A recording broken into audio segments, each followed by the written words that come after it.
Hey everybody, and welcome to another edition of May the Force Be With Who. Now we're going to try something different today because as you can see there are no pops or any paraphernalia in front of me. We're going to try our first movie review. Now we've done some book reviews already, so now we're going to try a movie review. And the reason why there are no props, pops, or action figures or anything in front of me is because I'm doing a movie review for Star Trek Beyond now, and I don't have any Star Trek paraphernalia. And you're also probably sitting there going, Star Trek? Dude, this channel is May the Force Be With Who? You're supposed to talk about Star Wars and Doctor Who. Why are you doing a thing on Star Trek? Well, number one, I've always planned on expanding this show outside the scope of Star Wars and Doctor Who. And number two, it's been a really slow news week up until something breaks at Comic-Con. So, hey, we're doing a review of Star Trek Beyond. So, anyway, here we go. Now, my initial first thoughts on Star Trek Beyond are positive. I've enjoyed the previous two films since the 2009 reboot that both were directed by J.J. Abrams, who went on to direct a certain movie that came out last December, The Force Awakens. So I've enjoyed those, and this film was directed by Justin Lin, who has been pulled over from the Fast and Furious series. So, yeah, and a little backstory with this movie. Roberto Orci, who was responsible for writing, or think was responsible for writing the first two in the reboot, 2009 Star Trek and 2013 Star Trek Into Darkness, was originally supposed to be directing this film, but then there was some behind-the-scenes shenanigans, something Paramount obviously didn't trust him enough, or something went on, and they brought in Justin Lin, and then Simon Pegg, who plays Scotty in the series, was brought in to help co-write the script. So yeah, little backstage going on there. Haha, I know these things because I watch and I read and I pick up this info. But anyway, so to the movie itself. Positive. I enjoyed it. I enjoyed the chemistry between all the actors, and it had a lot of action. It was a fairly good story. The one, well, okay, it's not like a major negative, but going all the way back to 2009 Star Trek and even 2013 Star Trek Into Darkness, one of my major kind of niggles with the new crew is that I just don't think that Zachary Quinto's Spock and Chris Pine's Captain Kirk in this version have that same chemistry that William Shatner's Kirk and Leonard Nimoy's Spock had in the original series or in their 6 movies. I just don't buy that they're the best of friends. It just doesn't come off. Whereas in the 2009 movie, their adversarial relationship came off very well. But I'm just not buying that they're the best of friends. It just doesn't come off that well. However, what does work is Chris Pine's Kirk and Carl Urban's McCoy. You buy that they're close friends. It comes off on screen. You totally believe it.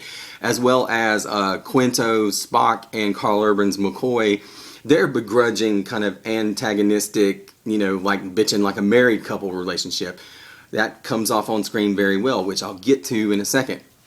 Now, when the first trailer for this film dropped, it had the Beastie Boys Sabotage playing in the background. And a lot of fans just really crapped all over it. They just did not like it. They thought it just took away from what Star Trek was. Now, there'll be a callback later in the review to that. So pay attention, there will be a test.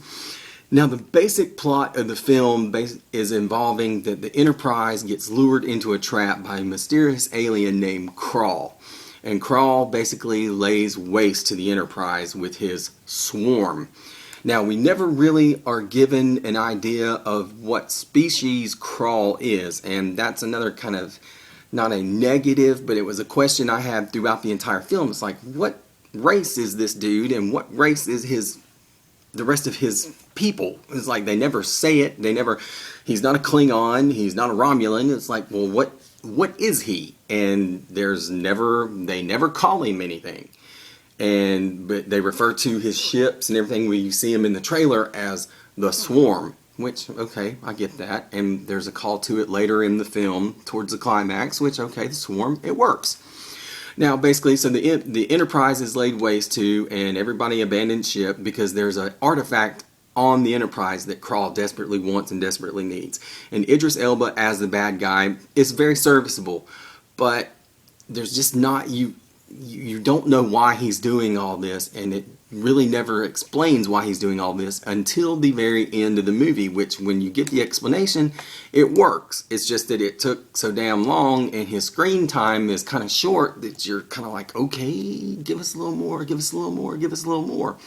And we finally do get the payoff towards the end of the flick, and it's like, okay, great. Just wish we'd had a little more screen time with him. Now, as far as Chris Pine, Zachary Quinto, Carl Urban, the rest of the crew, Anton Yelchin, which you will touch on Anton Yelchin in a few minutes, Zoe Saldana playing Lieutenant Uhura, John Cho as Sulu, Simon Pegg, as I mentioned earlier, as Scotty. Their interplay is great. They work best as an ensemble and have in all three movies much more than the original crew did, because the original crew, all the films basically revolved around Kirk, Spock, and McCoy. But everybody has a role to play, and they all get pretty much equal screen time, with the exception, Kirk, Spock, and McCoy do get a little bit more, but everybody has something to do, and so it doesn't feel like, oh, they're just over there in the background like they were in the original series movies. So that's good, that everybody's utilized and everybody has a part to play. So there's a lot of action. There is humor in the film, which, with Simon Pegg writing or co-writing the script, you're afraid, oh, it's going to be joke, joke, joke. No, not really. The effects are great. The score by Michael Giancarlo is fantastic. It's a really good film. It's just that you're trying to, that little thing about Idris Elba, it's like, why is he doing this? And why is that artifact so important? And why is he so pissed off at the Federation? And we finally get that revealed towards the climax of the film, which is, okay, fine. It pays off. Another standout is Sofia Boutella now. She plays a character called Jayla, and she's very vital to helping the crew of the Enterprise get off the planet and stopping Krall's big nefarious plan. Now, some of you might be familiar with Sofia Boutella. She played the chick with the knife legs in last year's The Kingsman: The Secret Service. So she's in the trailers. She is the girl that is in all the white makeup with the black stuff coming down her face, and she's got much more of a speaking role in this film than she had in Kingsman. So she does a great job, and she's also going to be in Universal's Mummy remake as a female version of the Mummy, co-starring Tom Cruise. That's coming. They're filming that right now. So, see, I know things.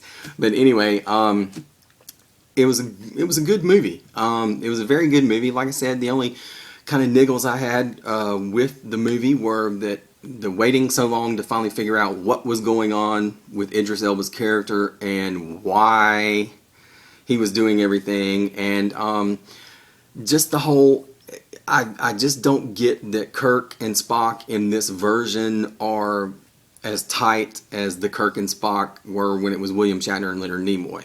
But the Spock and McCoy relationship is awesome, and they spend a good deal of time together in this film. Because when the crew gets marooned on this planet, Spock and McCoy are separated from the rest of the crew. They're together, and they have some great chemistry, great lines. They bounce off another. By Val. It's consistent. They bounce off one another real well. Carl Urban does a great job in this film. He's not just doing a DeForest Kelley impression as Dr. McCoy, so he's really making the role his own, as well as Chris Pine does a great job as well as Captain Kirk. He's not doing a William Shatner impression, and that's something that I don't think he gets a lot of credit for, because in all three of his Star Trek movies, he has never aped William Shatner's version of Captain Kirk. He's made the role his own, and that's been a credit to him. Quinto as Spock is solid. And on the note of Mr. Spock, as we all know, we lost Leonard Nimoy last year, and they do a very kind of touching sort of send-off for Leonard Nimoy, which in the film you will know it when you see it, and it's very classy, and Any long-term Star Trek fan, any casual Star Trek fan will know it, and it's what Paramount did, and the creators of Star Trek, and the current runners of Star Trek. It's very nice. It's very classy. So, and as far as Anton Yelchin as well, he has a nice who plays Chekhov, who died tragically last month in a freak automobile accident at his home. He has a nice, has some nice screen time in this film as well. And at the end of the film, it's, in loving memory of Leonard Nimoy and dedicated to Anton Yelchin. So it's very, very classy move by the studio. So as far as final thoughts on Star Trek Beyond, just the fact that the only negative things were that it took so long to finally figure out what Idris Elba was, number one, and what his motivation was for having such a grudge against the Federation, but was finally revealed towards the end. Oh, and yeah, there is the callback at the end of the movie for the Beastie Boys music being in the first trailer. So minor spoiler, but it does show up in the movie. So yeah, but it works. It really does work, and it's explained well, so trust me, it works. So yeah, out of 5, I'm going to give it 3.5. Which, I think is, it's recommendable. So go see Star Trek Beyond. You'll have a good time. And I want to give a quick shout out to the USS Ulrich. They were at the theater this evening trying to recruit people to join their Star Trek fan club. And I talked to a few people, and they were in uniform, and they were very, they were nice and very congenial. So thank you, everybody, for talking to me, and hope you enjoy the film as well. So, outstanding. All right, so 3.5 on Star Trek Beyond, and real quick, I just want to thank everybody that's been tuning into the channel and all my subscribers. And like I said, I'm planning on expanding the channel, and Rome wasn't built in a day, but the only way I'm going to get any better at this is to keep doing it, and I plan on keeping on. That's the whole mantra of the show. So anyway, Star Trek Beyond, 3.5, and I hope you go see it. Hope you enjoy it. So till next time, live long and prosper, and may the Force be with who?